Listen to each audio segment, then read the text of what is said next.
For Session Daily Updates, I'm Sarah Allen. The House floor session is anticipated to begin soon. Let's take a look at what's expected to be addressed before we join members gathering for session.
The House will come to order.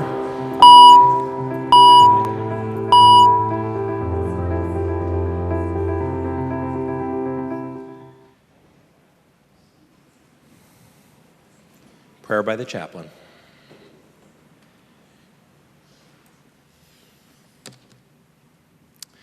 Let us pray. Gracious and loving God, on this beautiful Minnesota spring day, we give you thanks for the gifts of freedom and democratic rule. We give you thanks for the gift of government for and by the people. We are grateful for your spirit that inspired the wisdom of those who have come before us, those who aspired to create a more perfect union. Let that same spirit of wisdom and courage, leadership and justice fill those who are gathered here today, those who are called by you through the voices of the people to serve, and give us all a vision to govern with the hopes and dreams of all people in our hearts. Instill in each of us a great hope that through our work tomorrow will be better than today for all people. And loving God, pour out your spirit of love on everyone, that we too would be inspired to encourage and support our elected leaders with compassion and hope. Teach us to pray with grateful hearts for those who have offered their lives in public service. And finally and always, we pray for your whole world, that your kingdom of peace, freedom, and love would indeed come, that your will would be done in all the earth as it is in heaven, and let it be done today through our words, our work, and our actions. In the hope and promise that your spirit of love is with us and in us, we pray. Amen. The chaplain for today is Reverend Scott Searle from Shepherd of the Hills Lutheran Church in Edina, Minnesota. Pledge of Allegiance. Please remain standing and recite the Pledge of Allegiance to the flag of the United States of America.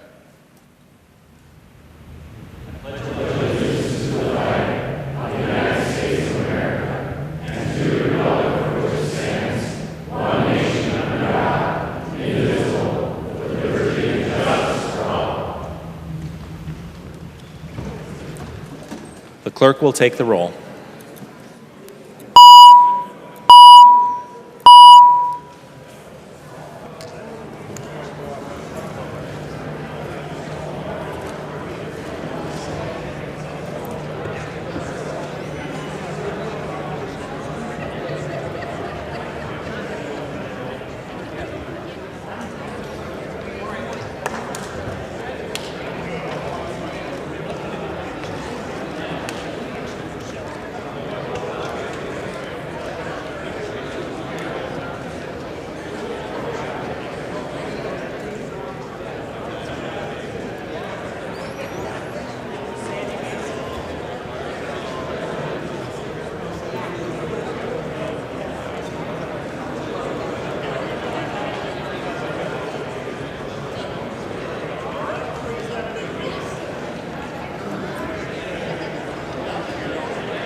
The clerk will close the roll.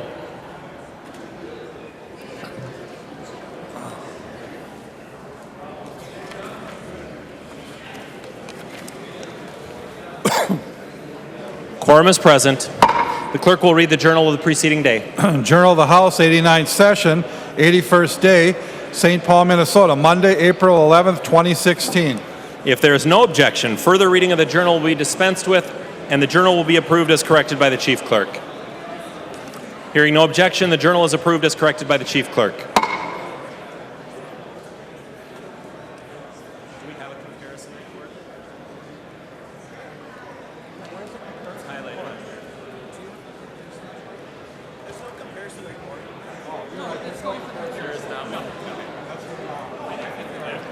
Reports of standing committees and divisions.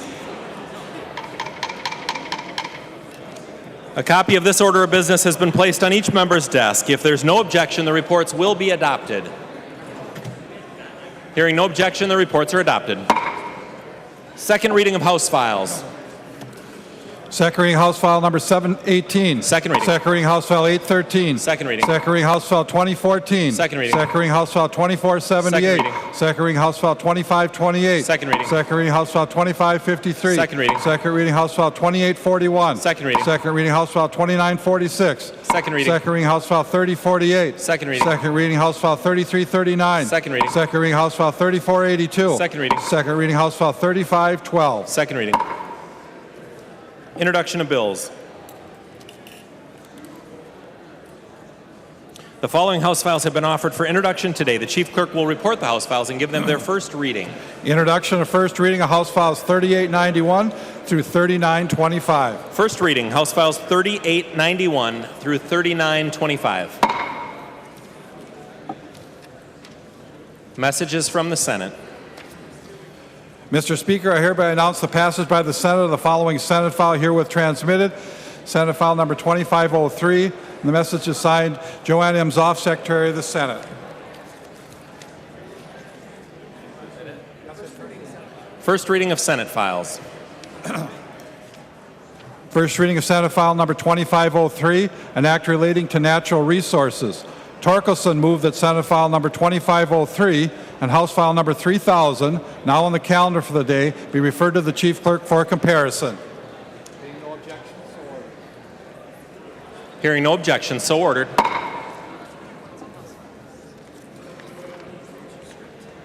Conference committee reports on House files. Conference committee report. This is the Laine motion. Conference committee report on House file number 1003, an act relating to local government. The report is addressed to the Honorable Kurt L. Doudt, Speaker of the House, and the Honorable Sandra L. Pappas, President of the Senate. We, the undersigned conferees for House File number 1003, report that we have agreed upon the items in dispute and recommend as follows. The conference committee report is signed by all three conferees on the part of the House and all three conferees on the part of the Senate. Laine moves that the report of the conference committee on House File number 1003 be adopted and that the bill be repassed as amended by the conference committee. I recognize the member from Anoka, the bill author, Representative Laine, who will explain the report. Thank you, Mr. Speaker.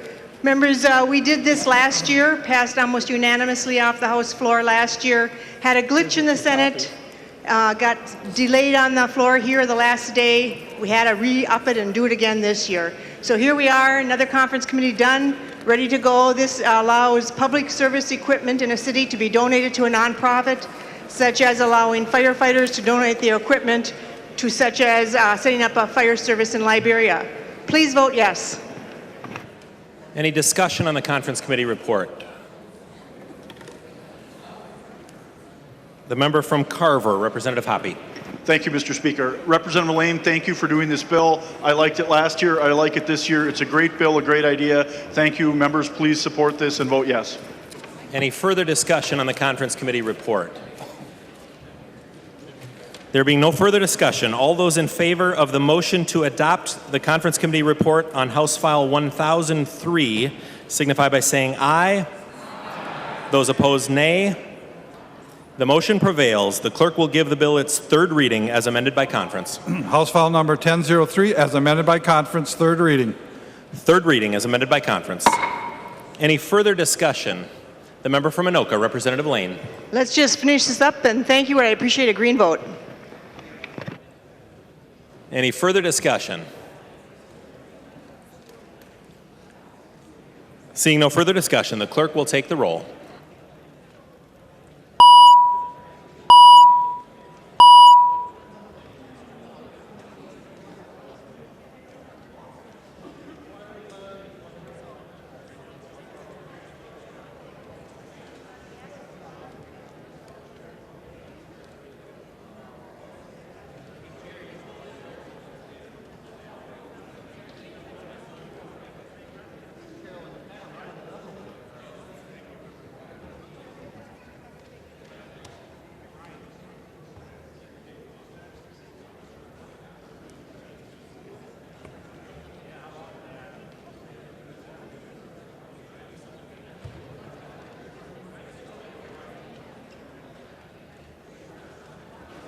The clerk will close the roll.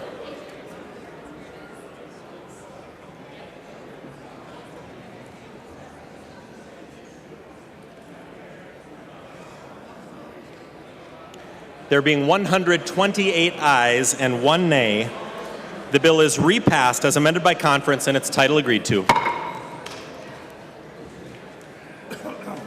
Report from the Committee on Rules and Legislative Administration. Pepin from the Committee on Rules and Legislative Administration, pursuant to Rules 1.21 and 3.33, designates the following bills to be placed on the calendar for the day for Thursday, April 14, 2016, and establishes a pre-filing requirement for amendments offered to the following bills. House File Numbers 3000, 3014, and 1586, and Senate File Number 2850.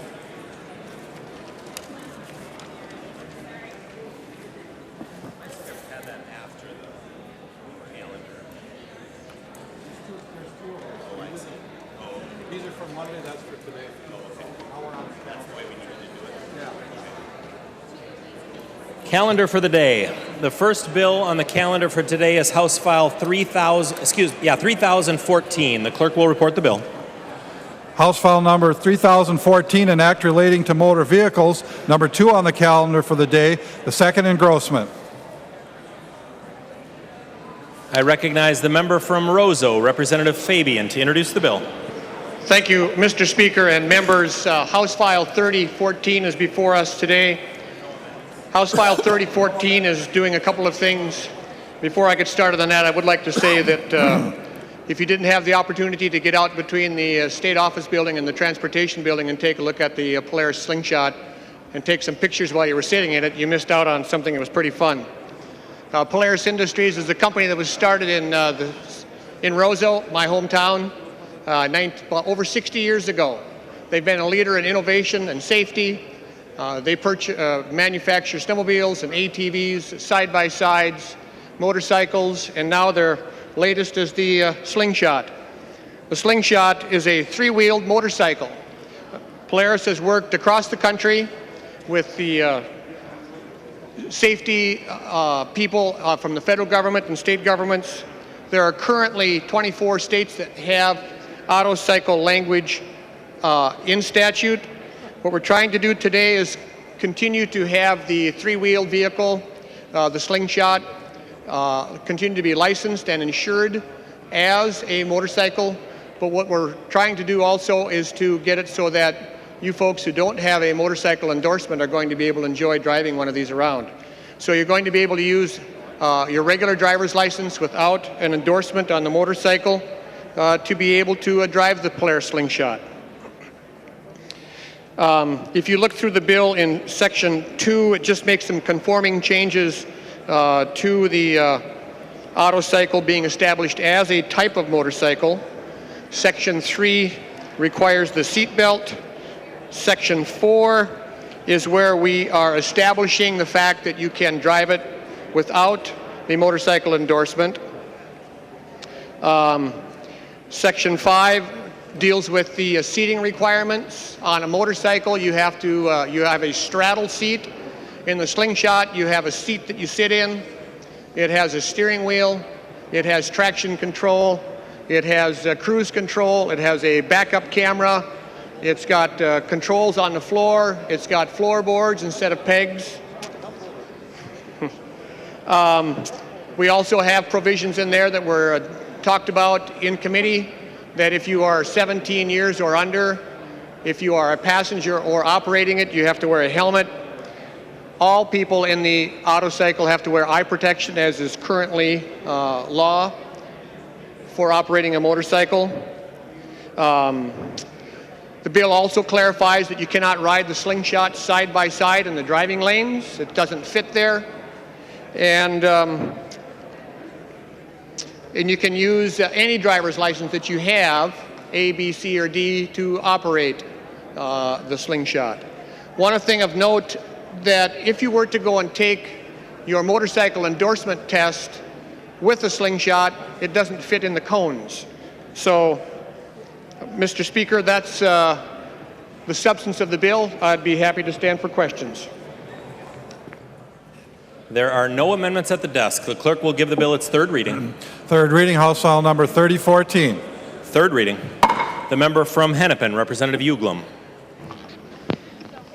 Thank you, Mr. Speaker. I'd just like to rise in support of my good friend and colleague, Representative Fabian. I have some personal experience with the slingshot, been in them. Wonderful vehicle, safe, and oh yes, very fast. But it does have all the latest safety equipment on it, and this provision will enable a lot of people with regular driver's licenses to enjoy many of the effects of being out in the open air on the road like many motorcyclists do. So it's a very good bill, it's well thought out, and it's a great vehicle, and it's a Minnesota corporation. Thank you.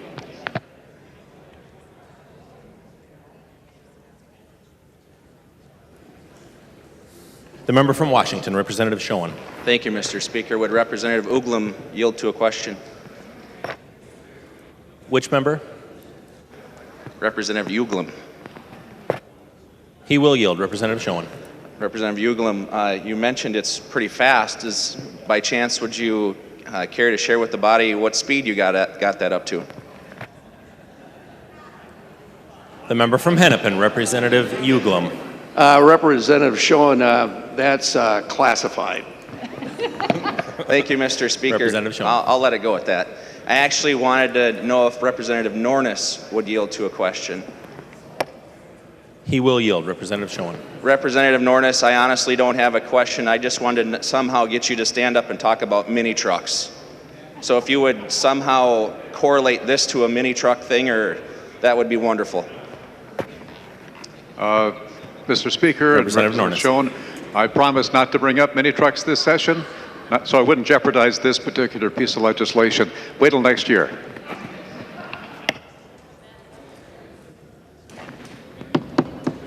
The member from Nicollet, Representative Johnson. Thank you, Mr. Speaker. Will Representative Fabian yield to a question?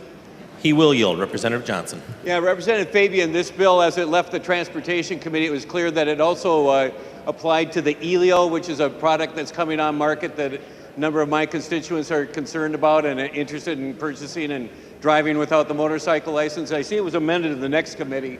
Does the Elio still apply? Representative Fabian. Thank you, Mr. Speaker. Representative Johnson, yes. And I think that if that has a cab on it, one of the things that would be excluded then was the requirement that you must wear a helmet. Representative Johnson. Yeah, and thank you, Mr. Speaker and members. And I encourage a yes vote on this. This is a good bill, but I'm proud to be a co-author with you, Representative Fabian. The member from Wright, Representative McDonald. Thank you, Mr. Speaker. Would Representative Lucero yield for a question? He will yield. Representative McDonald. Representative Lucero, where did you get that hot rod slingshot suit that you got right into the House chambers today? Well, Representative McDonald, you know, suits are like baking recipes. When they're just this good, you can't disclose. Any further discussion on House File 3014? The member from Dakota, Representative Hansen. Thank you, Mr. Speaker. Would Representative Fabian yield for a question? He will yield. Representative Hansen. Thank you, Mr. Speaker. And Representative Fabian, this kind of follows from Representative Johnson's question. And today we've been referencing particular companies and particular models of things. And I want to know, is the bill written in such a way that it would apply to any company or any, there's no specificity here that would prohibit competition, that this is applicable for more than just one company or one product? Representative Fabian. Thank you, Mr. Speaker. And Representative Hansen, I think what maybe you were referring to is a magic shield. That's an inside joke in the Environment Committee. So, no, this is designed to give an outline. I have another manufacturer in my district that makes recreational vehicles. We've worked very closely with the industry. If there's another company out there that wants to manufacture and construct and build and sell a vehicle similar to this, have at it. You know, competition is great for the consumer, and this is not in any way intended to be some sort of a carve-out. Thank you. The member from St. Louis, Representative Metza. Thank you, Mr. Speaker. Representative Fabian, good common sense bill for us to vote green on today. Any further discussion on House File 3014? Seeing no further discussion, the clerk will take the roll on the bill.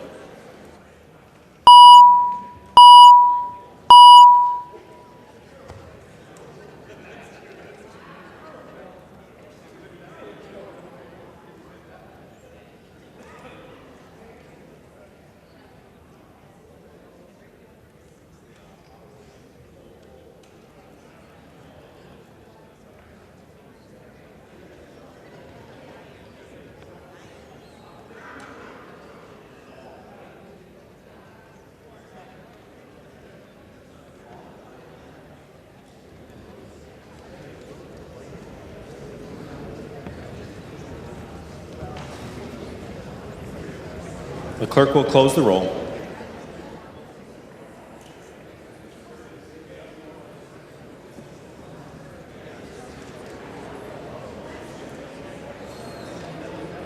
There being 129 ayes and 1 nay, the bill is passed and its title agreed to. The next bill on the calendar for today is House File 1586. The clerk will report the bill. House File number 1586, number 3 on the calendar for the day, an act relating to commerce, the first engrossment. I recognize the bill author, the member from Carver, Representative Hoppe, to introduce the bill. Thank you, Mr. Speaker. Mr. Speaker and members, this is House File 1586, popularly known as the patent trolling bill.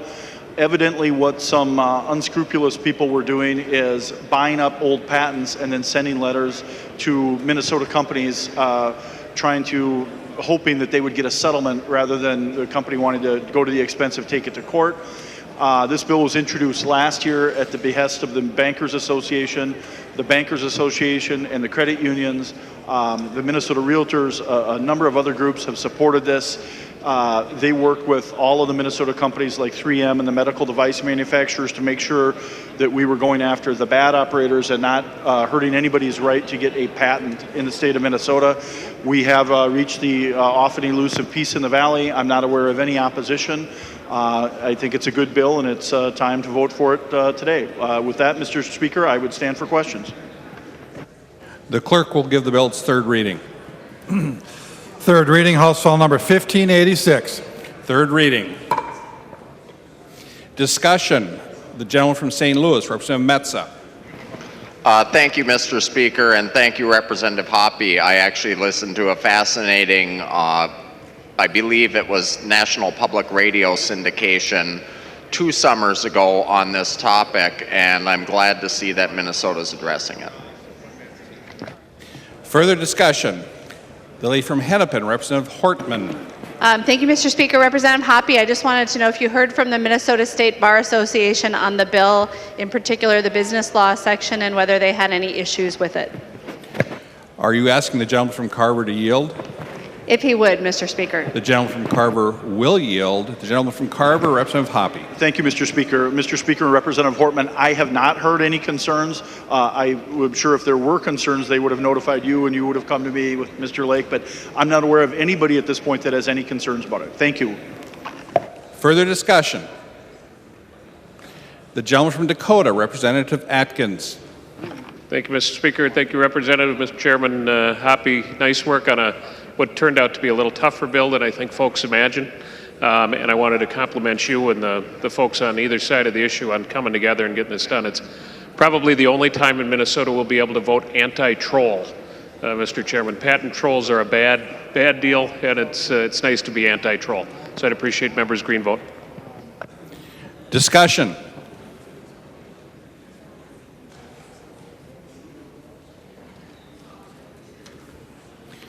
The clerk will take the roll on the bill.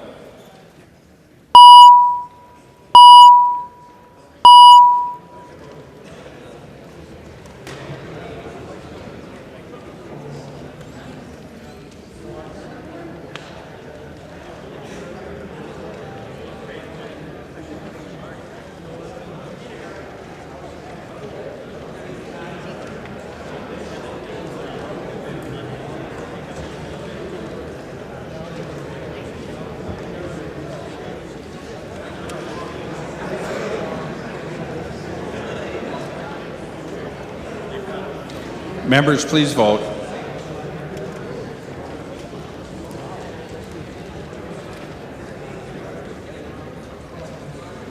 The clerk will close the roll.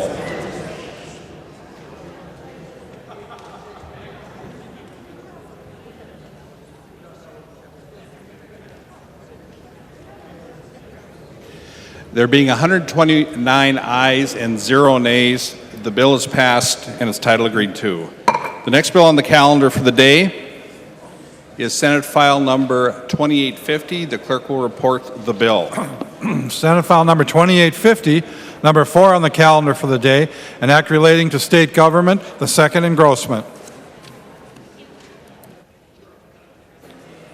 To the bill, the gentleman from Meeker, Representative Urdahl. Thank you, Mr. Speaker and members.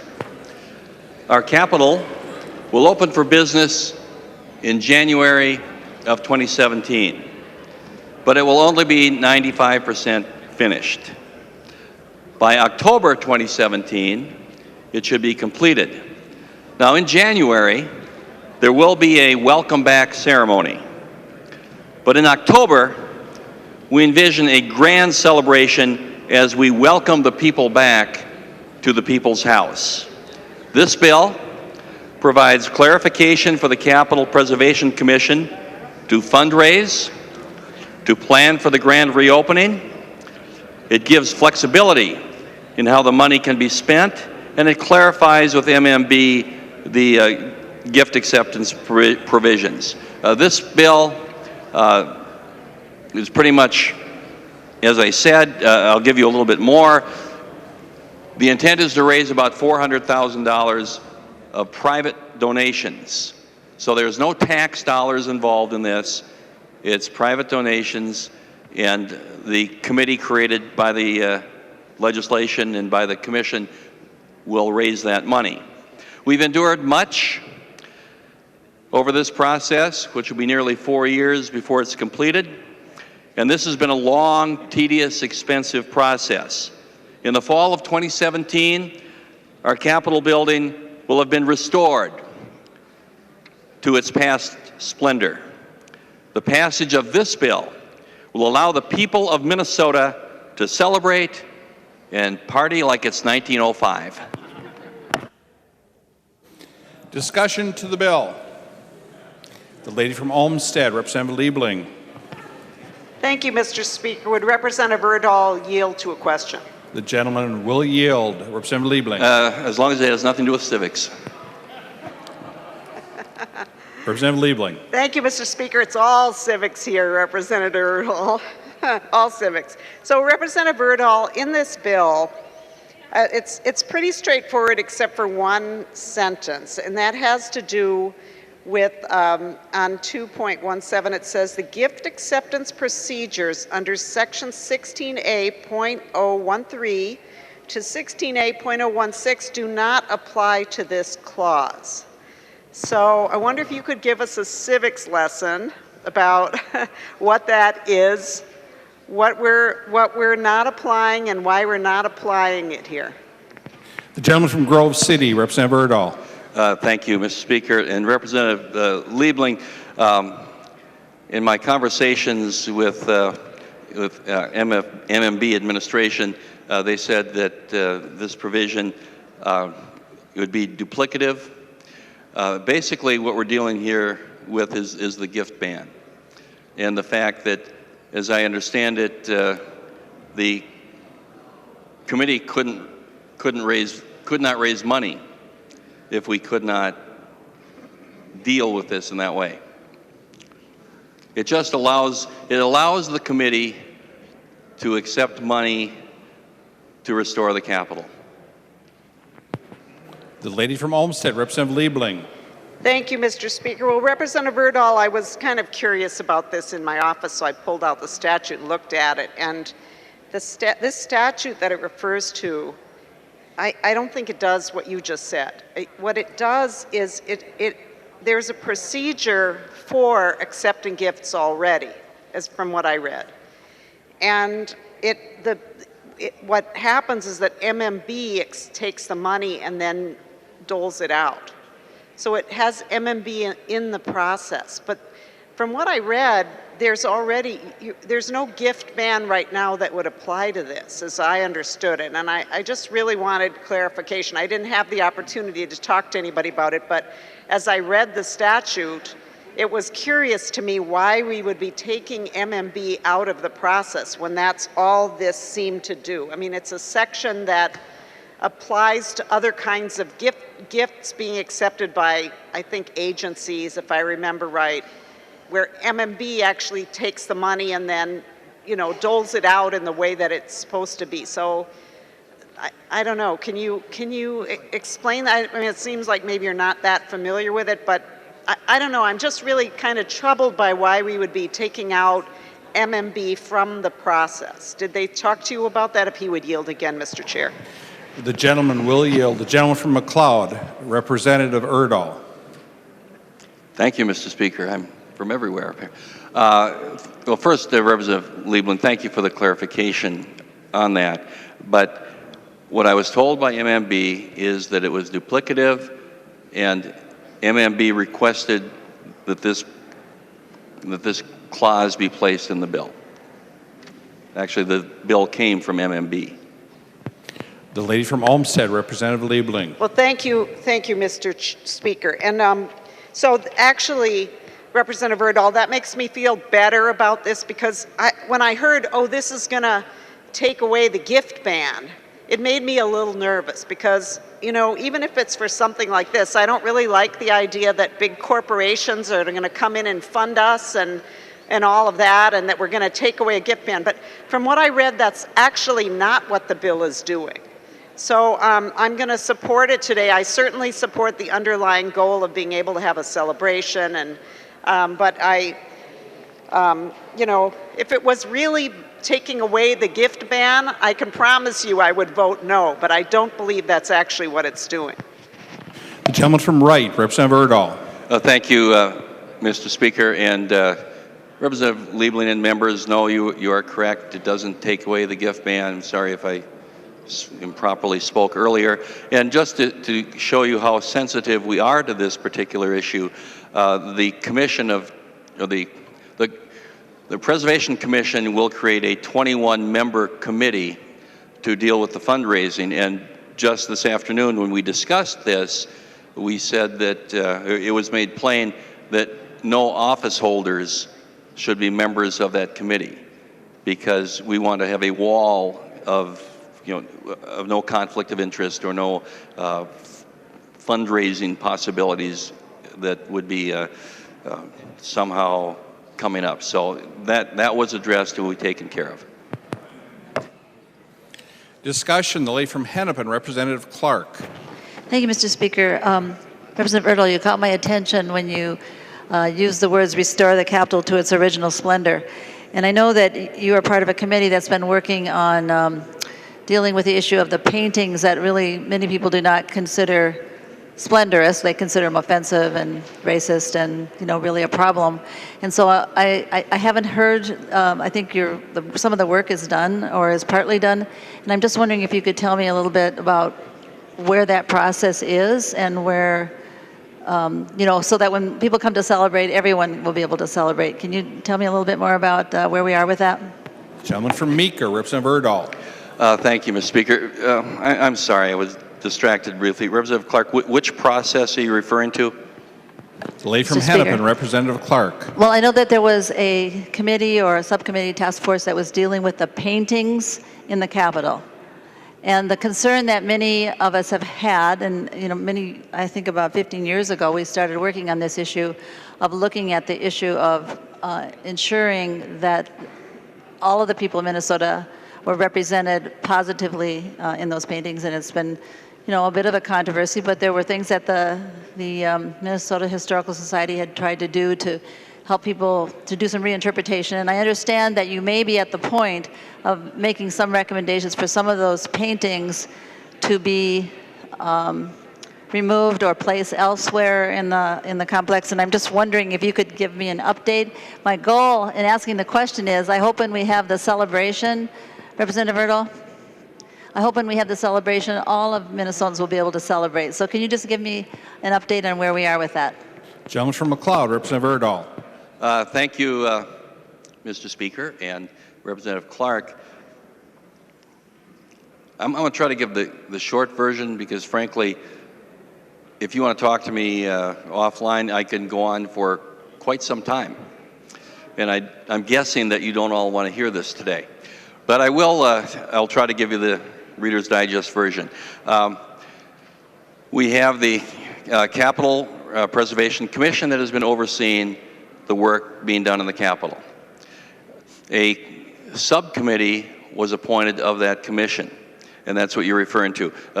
We have tri-chairs, Representative Loeffler, Senator Senjum, former Justice Anderson, and I am a member of that subcommittee. We've been meeting. We have come up with a preliminary recommendation to the commission, and the preliminary recommendation, among other things, recommended the removal of 2 paintings from the governor's reception room. And we have been continuing to meet. Just today, the suggestion was made to our Preservation Commission that we have accepted the preliminary report dealing with the artwork, but there is another part of it dealing with the new spaces and the opportunities for new art and new interpretation. And that is where we are right now. The recommendation of the Preservation Commission today was that we have our report completed by June 30th. And so that's what's going on. I will say that the ultimate authority, what will happen is the subcommittee makes its recommendations to the commission, and then the commission deals with the statutory authority of the Minnesota Historical Society. And so that's the layers that are involved in this. I will say again, June 30th, the report will be done. A preliminary report has been submitted, and no final decisions have been made on anything. Further discussion?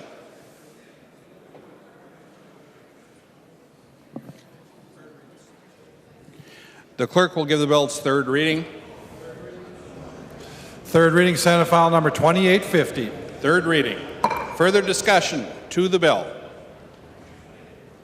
The lady from Olmsted, Representative Liebling. Mr. Speaker, if Representative Urdahl would yield again, I have another question for him. The gentleman from right will yield. The lady from Olmsted, Representative Liebling. Representative Urdahl, sorry I didn't ask you this before, but another section of the bill says that for purposes of this section, the Commissioner of Administration may expend money appropriated by the legislature for these purposes in the same manner as private persons, firms, corporations, and associations make expenditures for these purposes. Can you explain what that means? The gentleman from Grove City, Representative Urdahl.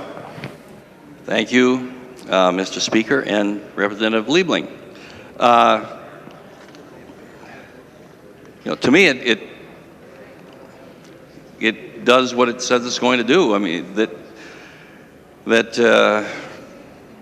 for these purposes, the same manner as that we can spend the money to, well, let's say that we were going to, in terms of what the, and we don't know what the celebration is going to be yet. Could be a couple days, could be 3 days. If a private organization was hired to do this celebration, they would have the authority to go out and hire an entertainer to come in to spend money to deal with the crowd that will be here. Maybe hire, I don't know if you do, food vendors to come in, but the expenses that are entailed in a celebration, and if a private company or individual were doing it, that they would be able to do. The capital committee in this regard would be able to spend money in that manner. If we wanted to hire, again, Prince to come in and perform and turn the Capitol purple or something, they could do that. The lady from Olmsted. Okay. Further discussion. The gentleman from Blue Earth, Representative Considine. Thank you, Mr. Speaker.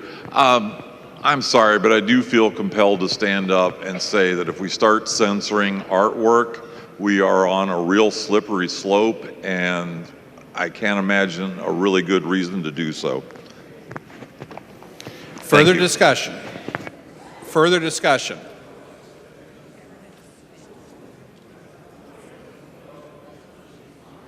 The gentleman from St. Louis, Representative Metza.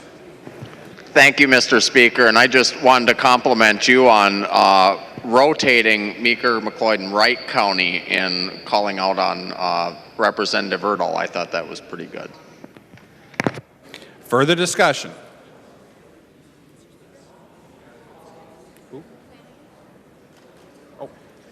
The lady from Hennepin, Representative Flanagan. Thank you, Mr. Speaker. I just wanted to say that as we're thinking about artwork and we're thinking about censorship, my hope is that we create a space that is welcoming to all people. Thank you. Further discussion. The clerk will take the roll on the bill.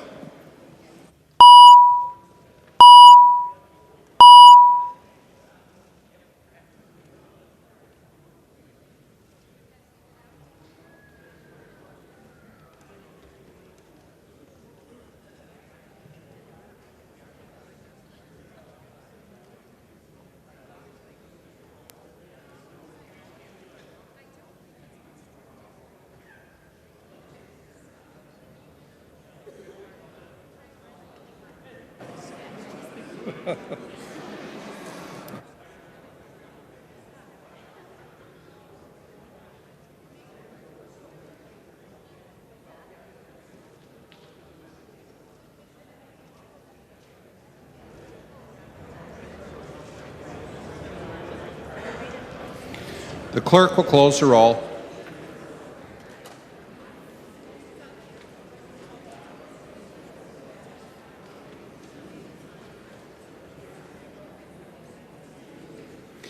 There being 107 ayes and 22 nays, the bill is passed and its title agreed to. Reports from the Committee on Rules and Legislative Administration.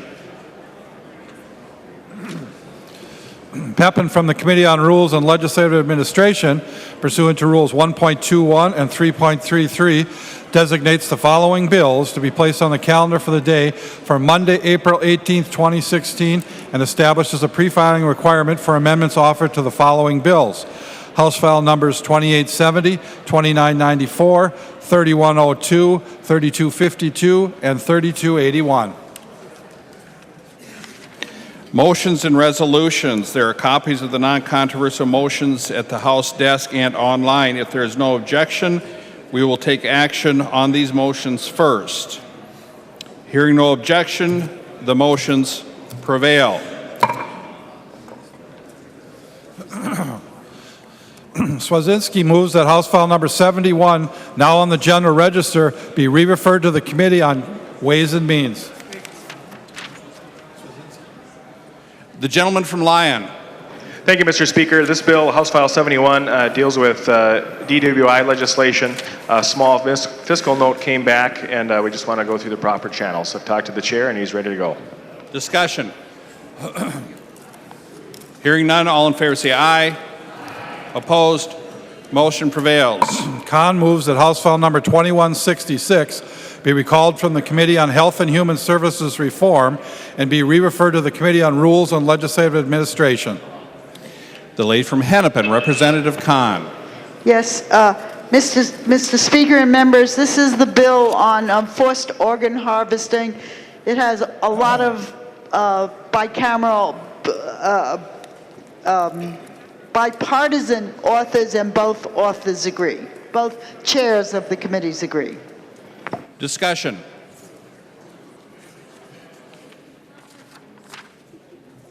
All in favor say aye. Opposed? Motion prevails.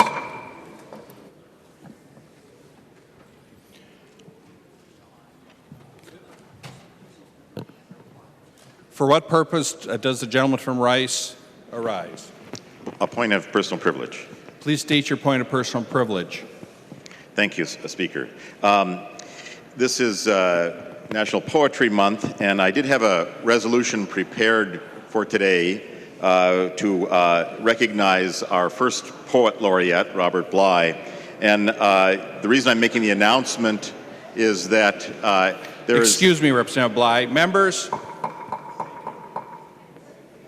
Thank you, members. Representative Bly. Thank you. The reason for my announcement, since the resolution wasn't ready for today, is in part it coincided with the opening of a documentary film about Robert Bly that is showing this evening at 7:15 as part of the Minneapolis-St. Paul International Film Festival. And it will be screened at the St. Anthony Main Theater. And I thought those who might not have a committee meeting to rush to might be interested in seeing the film documenting the life of our first poet laureate, named by Governor Pawlenty in 2008. It'll also be shown Sunday at 6:15 at the same theater. If people want more information, they can ask me, and hopefully my resolution will be ready tomorrow or sometime soon. Thank you. Announcements.